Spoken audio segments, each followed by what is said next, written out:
This is Tom Brackey, and today I'm talking about how to stop eating sugar for 30 days, my top 15 foods, what happens to your brain, what happens to your body, and why it's important to wean yourself off sugar. We're starting now. Sugar foods in America and across the world are crazy now. It's cheaper than ever to make it. We get more calories than ever.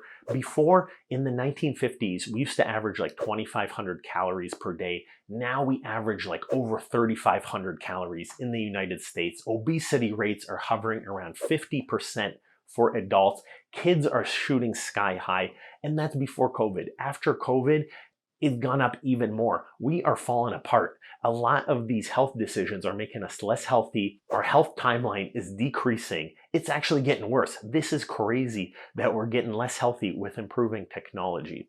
From a business standpoint, sugar is amazing. It's high calorie. No one's starving anymore. Sugar is dirt cheap.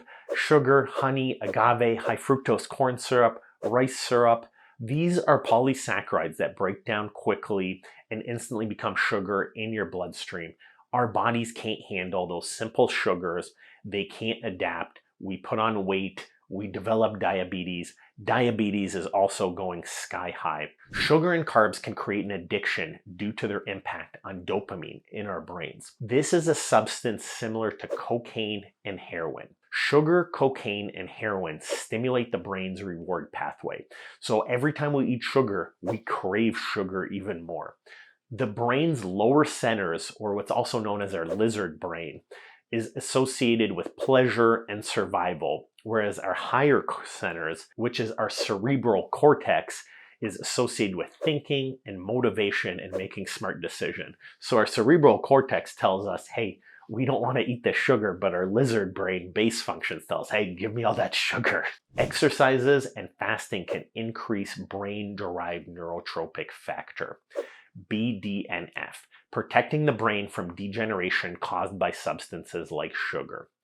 Exercise especially has a range of benefits beyond burning calories, affecting various aspects of health, and in fact, helping our body crave less sugar. The healthier we get, the more we exercise.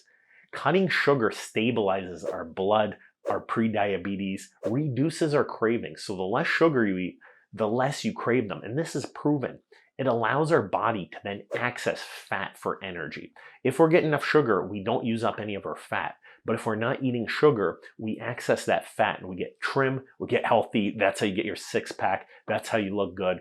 That's how 50% of the country is not obese anymore. Eliminating sugar can change taste perceptions, making real food taste better and reducing cravings for sugary type foods. After 30 days without sugar, you will definitely see improvements in your blood sugar levels, your cravings, your hemoglobin A1C, which is your average blood sugar rate. And this is something I see a lot with my diabetes. That sugar actually binds to your tendons, your ligaments, your arteries, and damages it. So we measure the actual glycosylation reaction.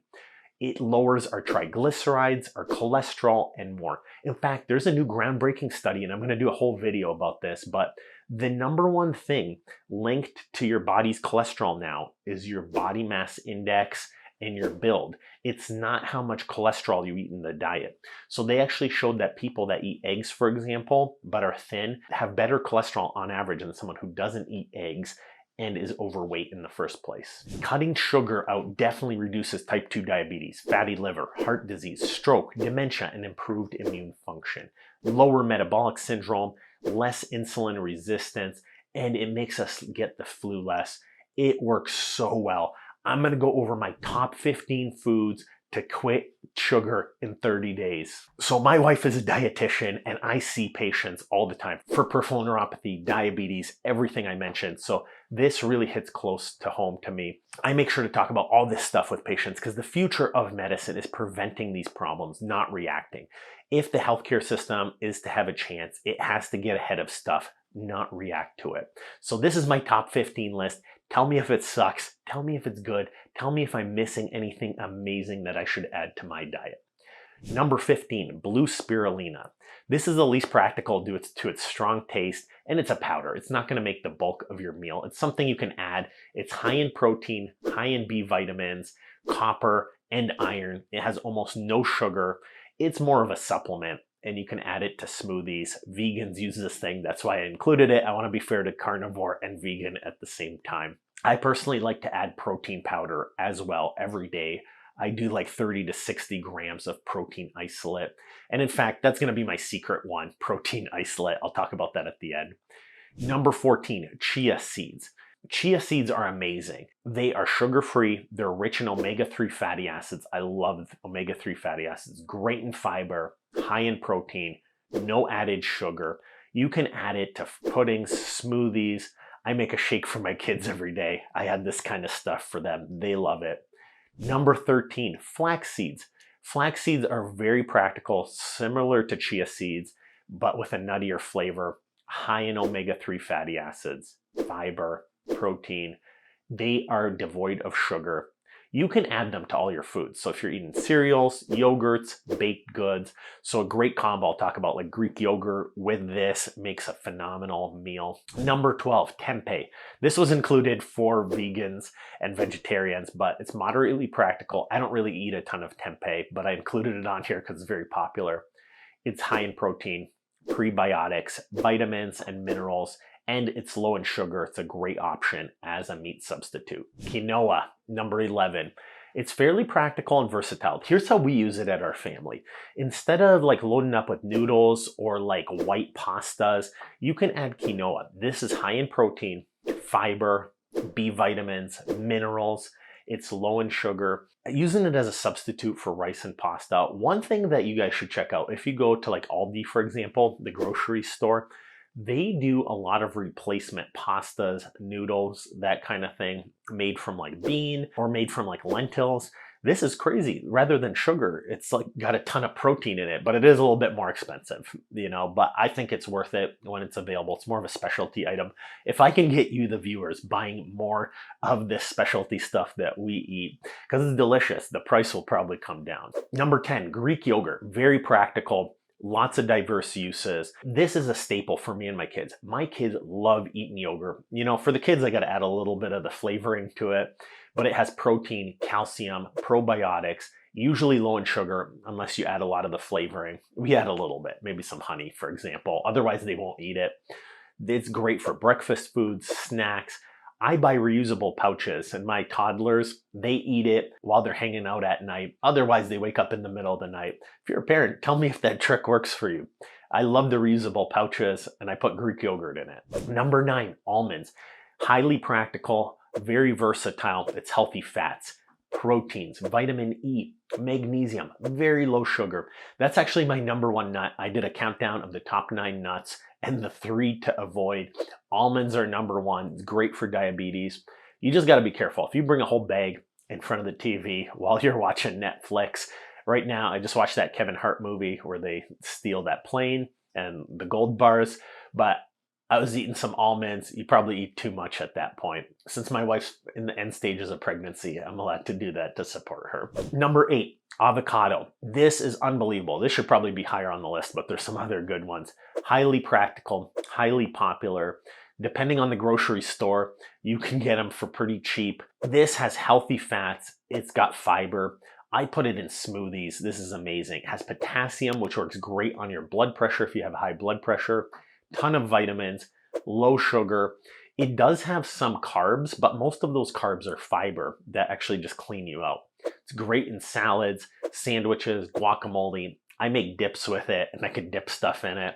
It fills you up more than the chips. Number 7, broccoli. I love broccoli. This is something that you can add as a base. So rather than quinoa or even pasta, like if I'm making meat or something, I'll actually just steam a ton of broccoli and you put it on top. And that's kind of like your base. It's very practical, very widely used, high in fiber, vitamin C, K, iron, potassium, almost absent in any type of real sugar. It's steamed, roasted. You can add it to stir fries, any type of dinner or lunch, you can add it as the base. And on that note, cauliflower. This is crazy, but a plant biologist told me recently, cauliflower did not exist about 120 years ago. Somebody actually mated broccoli with like a white flour and it created cauliflower. So it's very practical, very versatile. The nutrition is vitamin C, K, B6 fiber. It's very low in sugar. It's used as a rice substitute. You can add it as a base for stir fries, for foods. Very practical. Number 5, spinach. I used to wrestle in high school and college. I actually wrestled against an Olympic gold medalist. That's why I kept getting knocked out. Spinach, what I would do when I had to cut weight, I would grab handfuls of spinach and stuff it in my mouth, and it would make me full, and I would not want to eat dinner. It's hard to resist a snack for me, but it's easy to pre-stuff yourself with spinach. It's extremely practical, versatile, ton of vitamins, A, C, K, iron, calcium, low sugar. It's great for salads, cooked dishes. You can add it as a base when you put meats or other fillers on there. Number 4, bell peppers. These are unbelievable. You wouldn't think that this would be a major one, but they're just so loaded with vitamin C, antioxidants. There's actually more vitamin C in a red and orange bell pepper than in oranges. Crazy. It's used as a raw snack, cooked in dishes. You can add it to everything, breakfast foods, any type of meal. You can put it on pizzas. Number 3, kale. This is very practical, very popular. I personally don't like kale, but a ton of people eat it. I know a ton of people where it's a regular staple for them, loaded with vitamins A, C, K, calcium, antioxidants, low sugar. It's great. Just like spinach, if you eat kale, you won't want to eat anything else. You'll have lost your appetite. Number 2, carnivore diet. The chicken breasts, the beef, the pork. This is highly practical and widely consumed. There's a lot of debates about the ethics, about the politics, but it usually comes down to that. And there's too many variables, but think about it like this. India has a very high percentage of vegans and vegetarians, and they have some of the highest heart attack and vascular risks. Now, I know there's other factors, but on the other hand, Hong Kong, they statistically eat the most meat out of everybody, and they have the longest lifespan in the world. There's more details to that for sure. It could be argued, but studies are overwhelmingly showing that meat is healthier and healthier for you. I came from a communist country, and my grandparents were telling me a story that when the government took over and basically restricted food rations, they promoted that meat was not actually good for you. I remember my grandma telling me the soldiers kept eating nothing but meat while telling the people that. Something to think about. Tell me the comments, yay or nay on that. A very high level meta-analysis recently showed that saturated fats from meats did not actually raise LDL cholesterol. And I'll do a full video on that. What really determined it is if you're obese in the first place, your LDL is going to be higher. But thin people who ate meat did not have higher LDL on average. Everybody's a little bit different. But something to think about. Meats are high in protein, low in fat, no sugar. Very versatile, very filling. I got to ask you guys a favor. You viewers are so amazing, and I'm so humbled every day. I know I'm going to get some thumbs down from some vegans for including carnivore foods at the top, and I get it. I am completely open to it. If you can show me some studies, I will make videos counteracting this, to be fair. But tell me what works. What's a good thing that you use? What don't you use?